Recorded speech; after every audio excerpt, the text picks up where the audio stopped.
Hey there, Leo. It's Ryan with Arrows of Love. Welcome back to my channel. It's been a while since I've done a Leo reading, but it feels good to be back. I've been busy with work, and I was just on a 10-day vacation in Mexico, so it was really great to relax, meet some new people, and just get away for a little bit.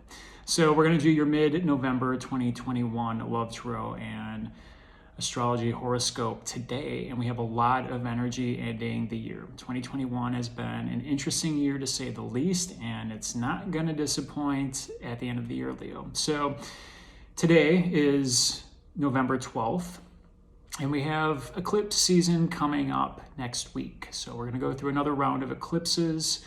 It's going to be in Taurus. The lunar eclipse will be in Taurus on November 19th, and then we'll have the solar eclipse 2 weeks later in Sagittarius. So the nodes of the moon will be moving. We are done with the Sagittarius Gemini axis eclipses. And for you, Leo, that was your 5th house. Sagittarius is 5 signs past Leo. And then Gemini is the 11th house. It's 11 signs past Leo. So the 5th and the 11th are actually very beneficial houses. The 5th has a lot to do with children, fun and games, romance. It's the house of joy, essentially. The 11th house is a house of gains. It's financial gains, it's friendships, alliances, group associations, it's the future, it's the visionary. It has a lot to do with the collective, too, and helping other people. So those were big eclipses for you, and we're ending this series of eclipses as the nodes move into the Taurus-Scorpio axis next year. So let's jump into it. November 19th, we have the lunar eclipse in the sign of Taurus. And for you, Leo, that is your 8th house. Is it the 8th house? No. It's the 10th house. I'm tired today. Sorry. So it's the 10th house. So Taurus is 10 signs past Leo. The 10th house has to do with career. It has to do with achievement, perseverance, discipline. It's very much about what it is you do outside in the world. So something could be coming about on the career front. The lunar eclipse is a full moon on steroids. The sun and the moon are opposing each other. They're on the nodes of the moon. So there's some destiny involved here.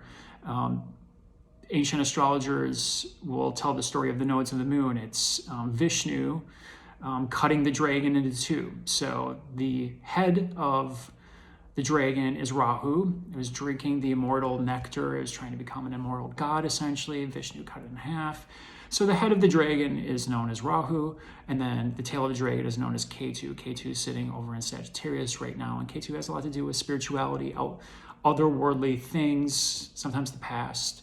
But when you have a lunar eclipse right on the north node, there could be some longing involved here.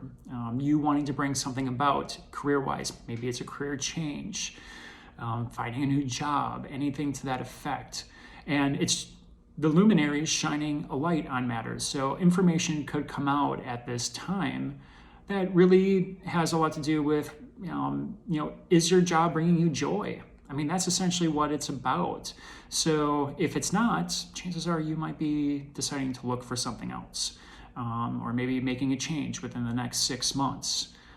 Eclipses take about 6 months for things to really come about, but the ball essentially gets rolling right around the time of the eclipse. So that's on November 19th, has a lot to do with your job. 2 weeks later, we're going to have the solar eclipse in Sagittarius, and that's going to be on the south node. That's on December 4th.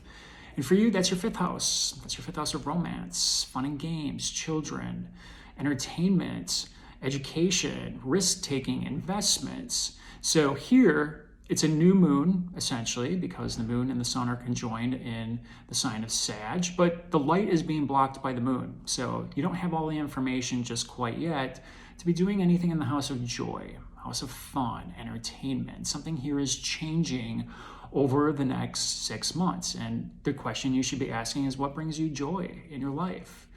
And those are the questions that you'll need answers to over the next 6 months or so as this energy essentially plays out. Now, we always look to the ruler of these signs to determine the underlying themes. So Taurus is ruled by Venus. Venus right now is sitting in Capricorn, and that is your 8th house.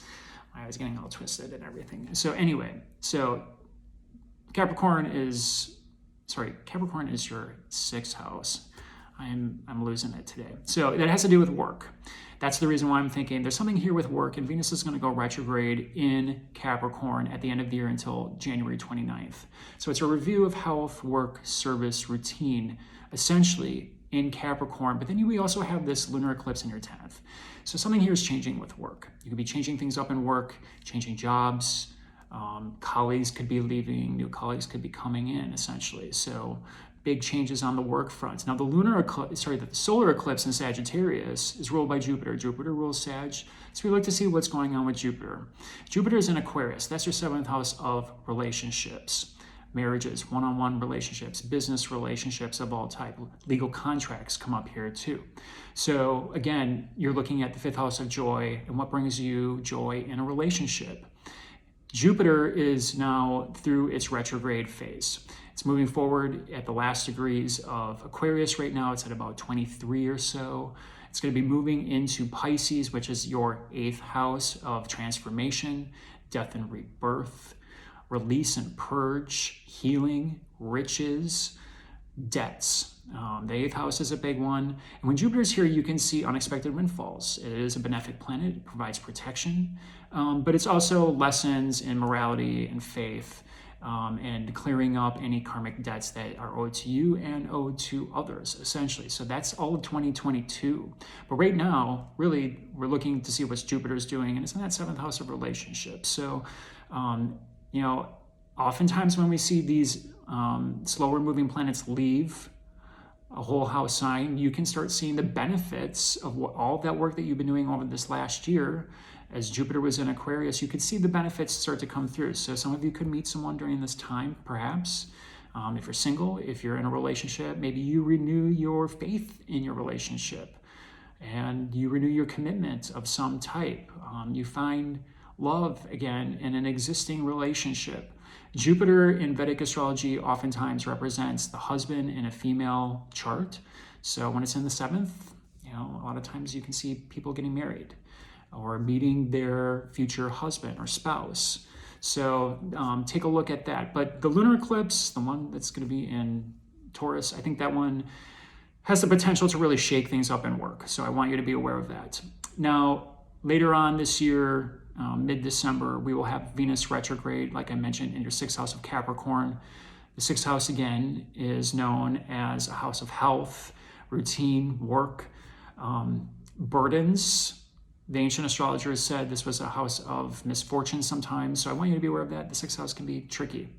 And Capricorn, the ruler of Capricorn is Saturn, and Saturn is sitting in Aquarius, and it's dignified in Aquarius. Saturn rules Aquarius and Capricorn. So again, that has to deal with partnerships. So I think there's big things coming up potentially with work partnerships, your personal relationships. And then, of course, you have the 8th house being activated with Jupiter, with the solar eclipse. So big endings, big beginnings, karmic debts coming due to you or to others. And it's transformation of some type. Transformation is really the name of all of this. So something's got to change here. And just so you guys know, my progressed ascendant and moon are in Leo, so I'm watching this very carefully for me too, because I have Leo in my own chart. So we'll see how this all shakes out. It's all, and it's hitting some of these angular houses. So it's difficult when you have Saturn sitting in your 7th. I went through this last year. I'm a Cancer rising, so Saturn was in Capricorn all of last year, and big changes in my own relationships. People I've dated, my family, and even with myself. And there were hard lessons that you have to go through. But Saturn is going to be getting into the 2nd decan of Aquarius, which means you kind of learned your lessons this first go around as Saturn was going through its retrograde phase. It's going to start moving forward now. And that's where you can maybe see some benefits come in. So Saturn does bring rewards when you do the work, when you're disciplined and you persevere and you get through some crappy things. So could have been a push and pull with relationships, definitely for you, Leo, because you had the Great Benefic and the Great Restrictor, Jupiter and Saturn sitting in your sign. But Jupiter is going to move into the 8th. Saturn's still going to be in the 7th. So we got a little ways to go, but it's a turning of the tide. So there could be some really good things coming for you. With Venus retrograde, I want to go back to that for 1 second. I know I'm kind of jumping around. Not a good time to be jumping into a relationship, a new one, that is. A lot of times what we'll see with Venus retrograde is sometimes people come back. In the 6th, it could be a work relationship, perhaps. People with health issues, maybe, overall. But a lot of times we see lovers, ex-partners come back, and they're looking for closure 9 times out of 10. And I always tell people that. But the thing is, Pluto is also sitting in Capricorn at about 27 degrees, and that's about the point at which Venus is going to retrograde in Capricorn. So death and rebirth, things coming back from the past, things from the underworld, things you didn't see coming. Be sure you're really taking care of your health here, because Venus retrograde in the 6th could point to health matters, aesthetics. Don't be getting any plastic surgery. Elective surgery would not be advised at this time. I'd wait until February, even March, to be doing anything to that effect, because Venus rules aesthetics. So be careful with all that. Buying luxury goods, anything with that. So I think this more or less has to do with work. I think you're going to be reviewing some work things. Could be a fallen female figure, because Venus represents women. So, be aware of that. That's some of the archetypal themes that could be coming out here. And with Pluto in there, it's a death and rebirth of some type. It's a releasing and a purging, so to speak. So be aware of that. That's the type of energy that's coming through at the end of the year. So, Leo, let's see what is going on with you. Your ruler, the sun, sitting in Scorpio right now. That is your 4th house of home, family, roots, foundation, ancestry. So maybe doing a little bit of nesting right now overall. And just looking at the foundation of your relationships.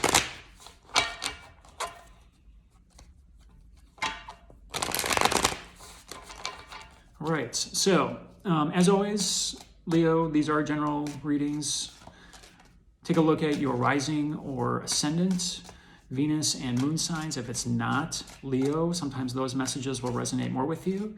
As always, if you like these videos and would like to see more of them, please click the like button and subscribe. It helps the channel, and it's very much appreciated for me. And you get to see more of me. Yay. All right.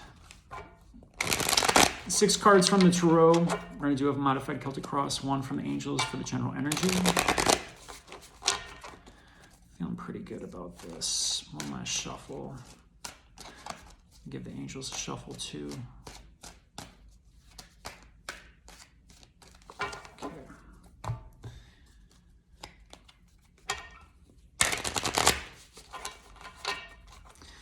You have a lot going on in your angular houses this year, Leo. Uranus is in Taurus. That's your 10th house of careers. Changes. That's why I'm saying, like, there's some changes coming out with career. You have Saturn and Jupiter sitting in your 7th house of relationships. And then the Sun, Mars, and Mercury are sitting over in Scorpio. So that's making a T-square to you, which means all that energy, it looks like a T in the sky, is releasing in your sign.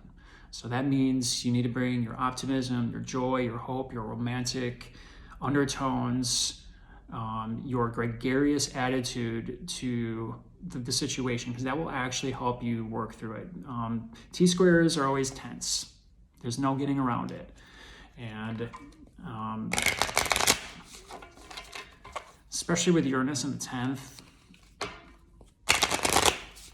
something with career is changing for you. Just get ready for it. So if that's resonating with you, send me a message. Book a personal reading. My email's in the description box below. So, doing personal readings again. All right, here we go. This is for Leo. What's going on with Leo? general energies from the angels. Attraction. You attract romantic love by enjoying this moment fully. So get out of your head. You might be living a little bit in your head right now. Enjoy the moment. Not every relationship is meant to last forever. And I know people hate hearing that, but people come in and out all the time to teach us things about ourselves, about relationships, about love. But you attract romantic love by just enjoying the moment, just being yourself. Don't try to control everything. Just let things unfold naturally. So I like seeing that. All right, first card out. What's happening? Page of Wands. Communication.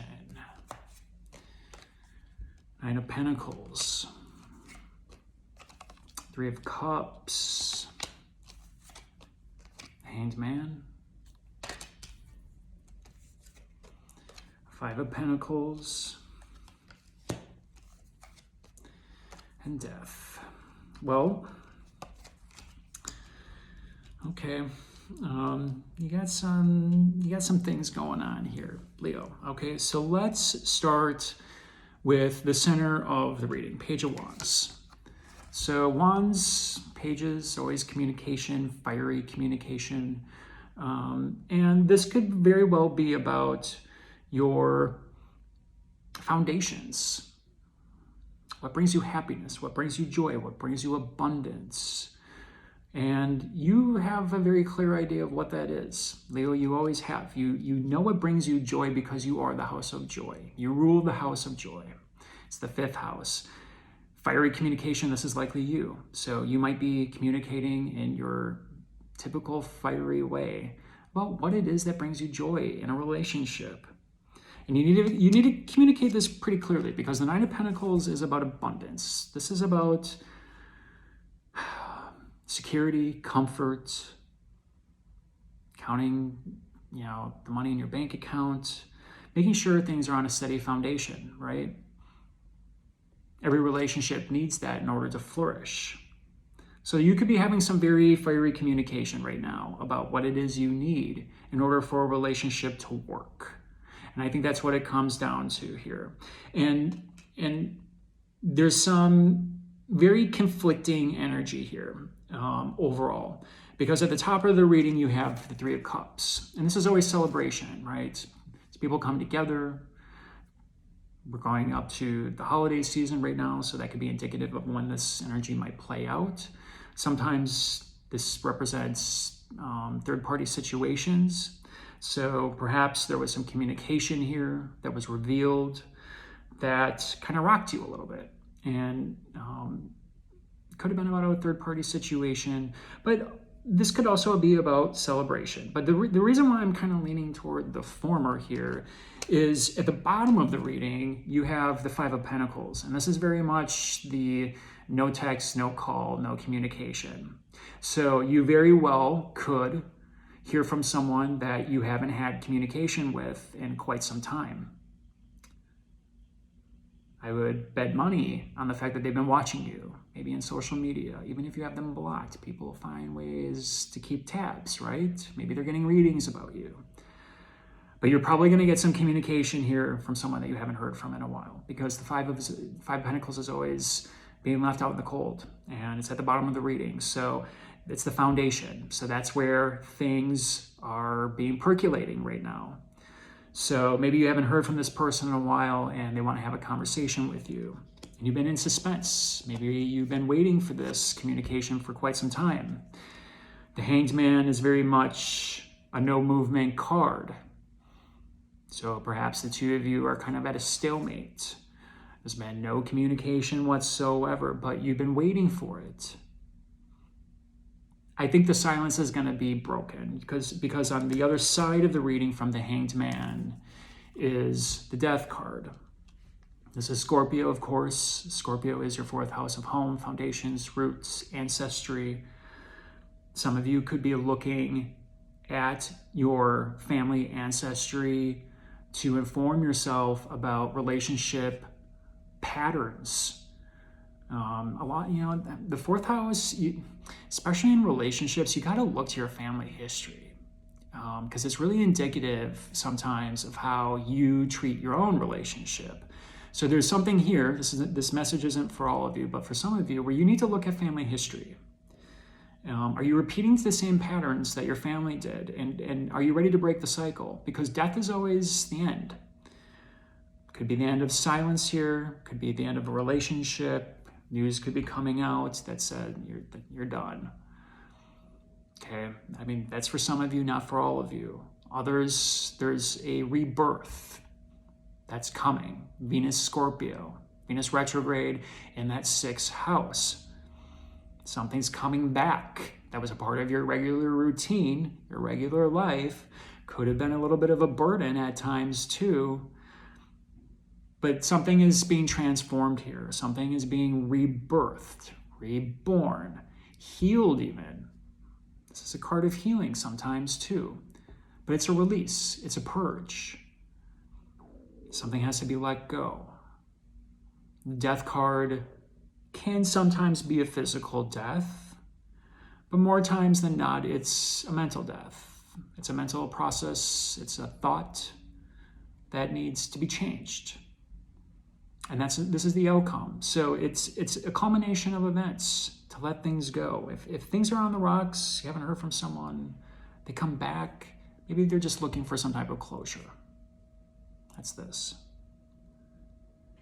Some of it could be a revitalization. I'm going to pull another card. Let's clarify the death card, please. Careful. Careful. You're 7 of Swords. This is a tricky character. This is someone, it's the liar, cheater, thief card. And this has a lot to do with trust. Always. Can you trust this person again? Proof is in the pudding. Not mere words, right? This is a lot of words. Let's see if it's a lot of action. Do the words match the action here? I think you need to be careful. I don't think you have all the information. I think things have been clouded from you. You're working on yourself, what makes you happy, what brings you joy. And this character, I don't know. You need to be careful. And remember what the whole lesson of this reading is about. You attract romantic love by being in the moment fully. So if you're working on yourself, keep working on yourself. Don't let someone sidetrack you if they happen to come back.